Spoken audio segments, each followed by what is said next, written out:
리스본의 편지함 사우다드의 물결. 1장. 요크셔의 안개와 봉인된 시간. 영국 요크셔의 오후는 언제나 고여있는 웅덩이 같았다. 창밖으로 보이는 무채색의 풍경은 할머니 마가렛의 생애 마지막 모습과 닮아 있었다. 클라라는 할머니의 유품을 정리하기 위해 삐걱거리는 다락방 계단을 올랐다. 그곳은 시간이 멈춘 섬 같았다. 비좁은 천장 틈새로 들어오는 희미한 빗줄기가 먼지 섞인 공기 속에서 유령처럼 춤을 추고 있었다. 먼지 쌓인 괴짝 깊숙한 곳, 낡은 양모 담요 아래에서 클라라는 보석함 하나를 발견했다. 그것은 할머니가 생전에 결코 손대지 못하게 했던 성역이었다. 상자를 열자마자 훅 끼쳐오는 것은 낡은 종이 냄새와 말라버린 꽃잎의 향기, 그리고 설명할 수 없는 차가운 슬픔이었다. 그 안에는 빛바랜 흑백 사진 한 장과 단 한 번도 봉인이 뜯기지 않은 포르투갈어 편지 한 통이 들어 있었다. 사진 속 청년은 리스본의 강렬한 햇살을 등진 채 마치 카메라 너머의 누군가를 영원히 붙잡고 싶어하는 듯한 애절한 미소를 짓고 있었다. 그 뒷면에는 짧은 문장이 적혀 있었다. 우리가 함께 걷던 알파마의 밤을 기억하며. 사우다드.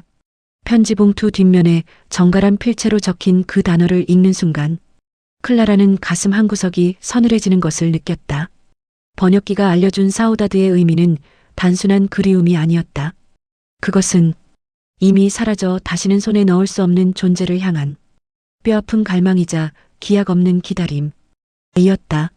할머니는 평생 이 단어를 심장 밑바닥에 숨기고 살았던 것이다.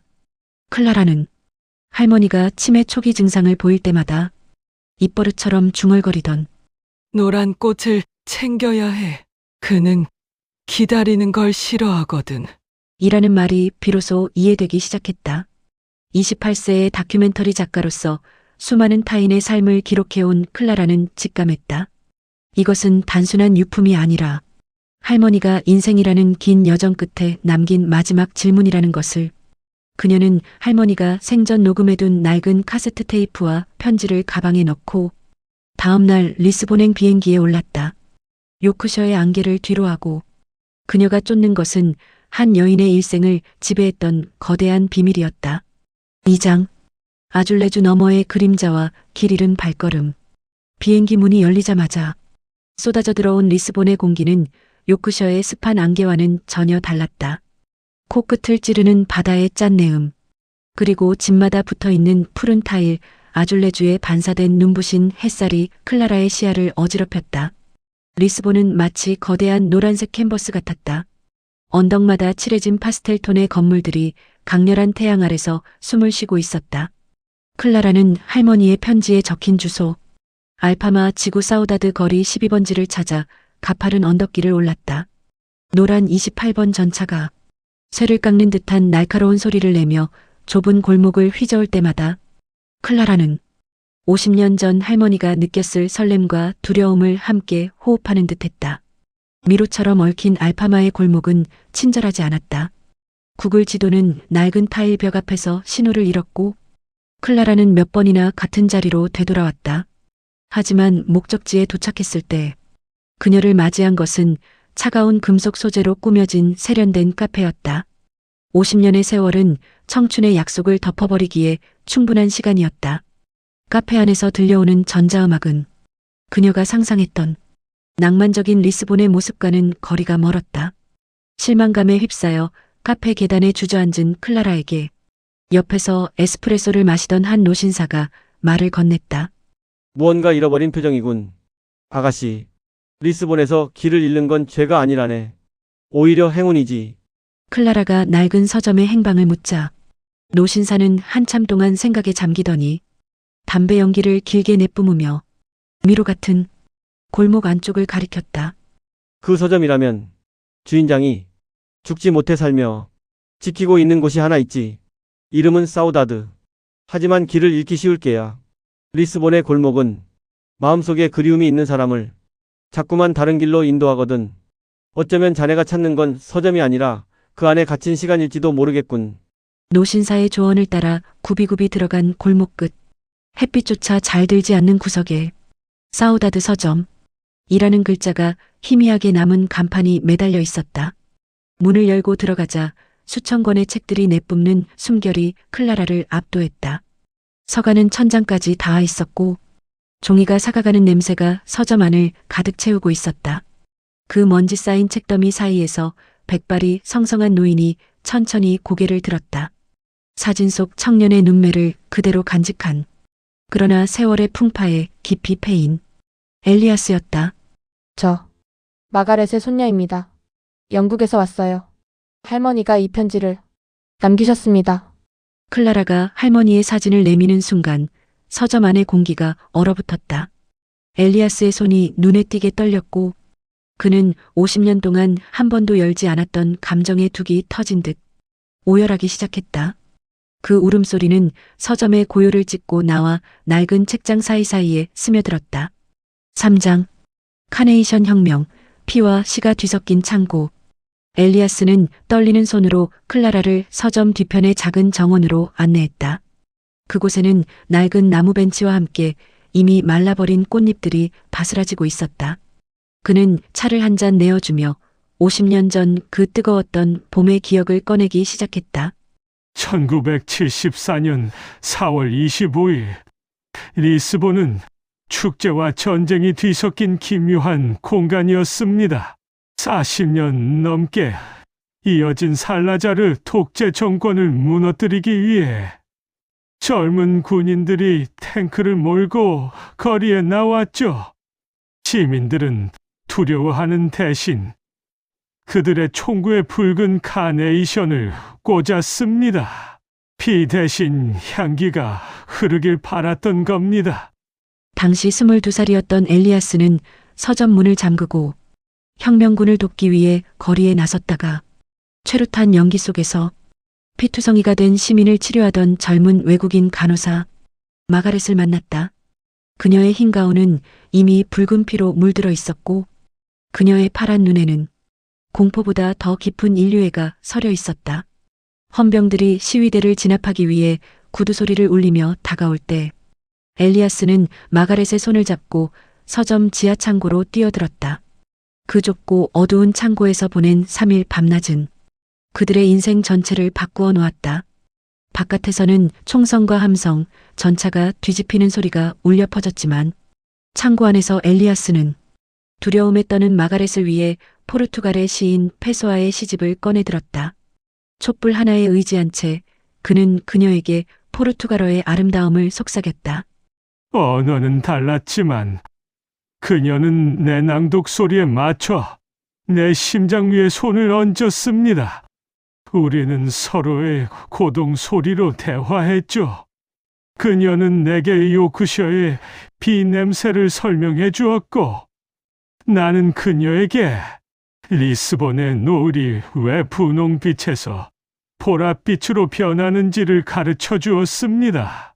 우리는 그 어둠 속에서 서로가 서로의 유일한 국가가 되었습니다. 하지만 혁명의 환희는 짧았다.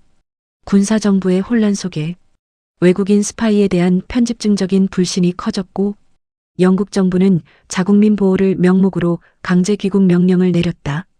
마가렛은 엘리아스에게 짧은 인사조차 남기지 못한 채 헌병들에게 끌려가듯 군용 트럭에 태워졌다.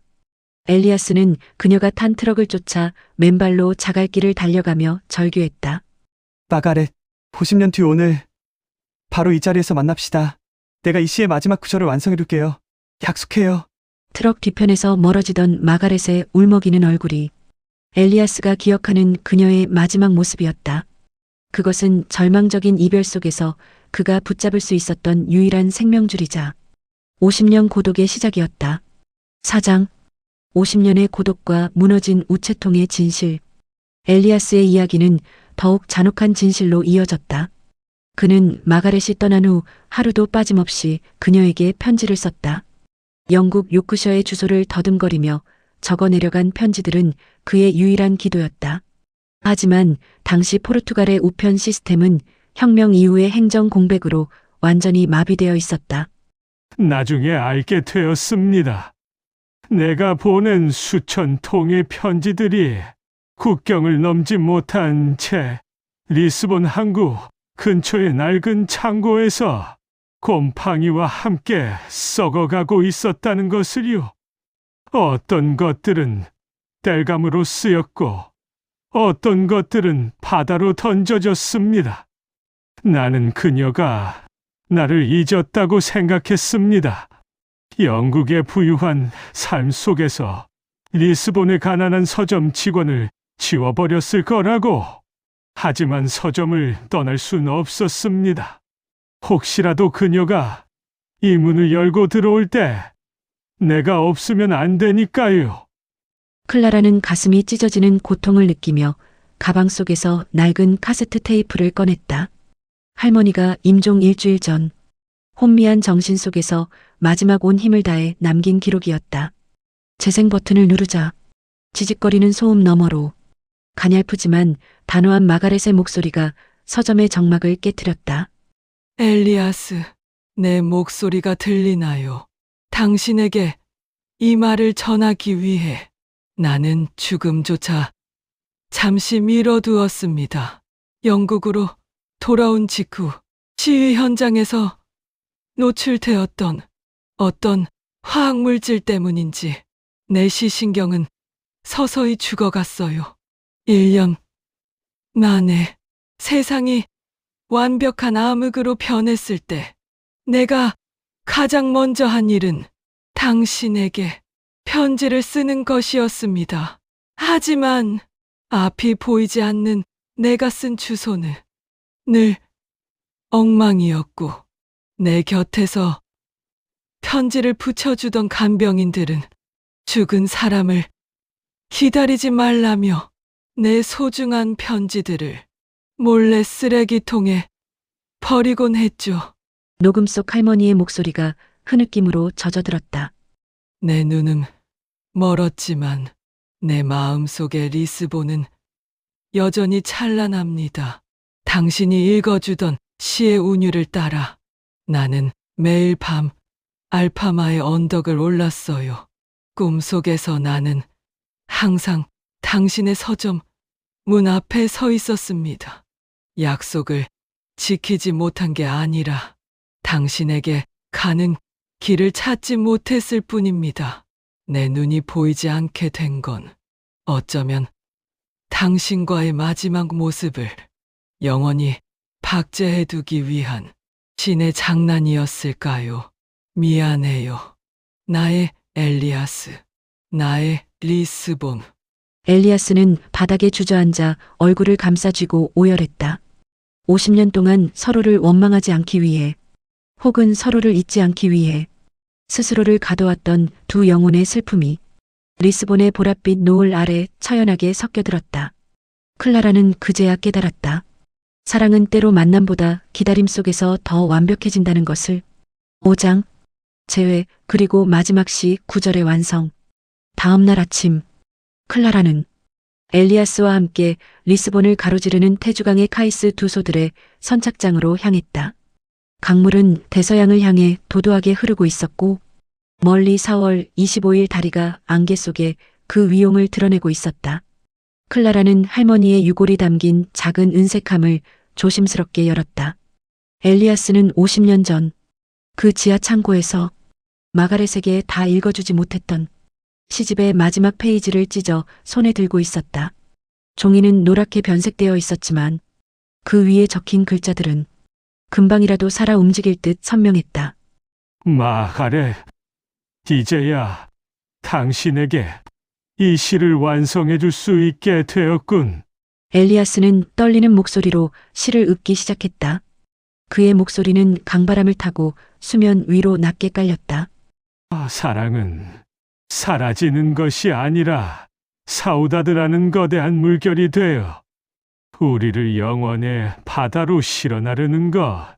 육신은 떨어져 있어도 우리가 함께 호흡했던 그 3일의 시간은 우주보다 깊은 흔적이 되어 남으리니 이제 당신은 내 늙은 눈을 통해 리스본의 모든 햇살을 보게 될 것입니다. 우리가 보지 못한 50년의 계절을 내가 다 이야기해 줄게요. 클라라가 할머니의 유골을 강물 위로 흩뿌리자 엘리아스는 시 구절이 적힌 종이를 강물 위로 던졌다. 그 순간 강가에서 꽃을 팔던 아이들이 다가와 붉은 카네이션 꽃잎들을 한 움큼 강물 위로 던져주었다. 수천 장의 붉은 꽃잎이 은빛 유골과 함께 소용돌이치며 바다로 흘러갔다. 클라라는 엘리아스의 굽은 등을 보며 생각했다. 비극은 때로 가장 아름다운 예술이 된다고. 두 사람의 엇갈린 50년은 잃어버린 시간이 아니라 서로를 향한 신념으로 꽉 채워진 가장 밀도 높은 생애였다는 것을. 에필로그, 영원히 닫히지 않는 서점. 클라라가 영국으로 돌아간 뒤에도 리스본의 사우다드 서점은 여전히 그 자리를 지키고 있다. 이제 엘리아스는 더 이상 서점 문을 잠그지 않는다. 그는 이제 밤낮으로 문을 열어두고 길을 잃은 여행자들에게 에스프레소 한 잔과 함께 마가렛의 이야기를 들려준다. 그는 매일 아침 서점 앞 우체통을 정성스럽게 닦는다. 그리고 그 우체통 안에는 이제 전 세계에서 클라라의 다큐멘터리를 본 사람들이 보낸 편지들이 가득 차기 시작했다. 기다림을 멈추지 않아 주어서 고맙다는 수많은 낯선 이들의 진심이 엘리아스의 노년을 채우고 있었다. 엘리아스는 이제 매일 저녁 강가에 앉아 노을을 바라보며 나직이 속삭인다. 보이나요, 마가렛? 오늘 노을은 당신이 제일 좋아하던 그 분홍빛이에요. 비록 그녀는 곁에 없지만 리스본의 모든 전차 소리 속에, 언덕길의 낡은 타일 벽 속에, 그리고 태주강의 모든 물결 속에 그녀가 숨쉬고 있음을 그는 안다. 50년의 사우다드는 이제 더 이상 고통이 아니라 그를 영원히 죽지 않게 만드는 단 하나의 문장이 되었다. 그들의 사랑은 리스본의 노을처럼 매일 사라지지만 매일 다시 태어나 세상을 물들이고 있었다.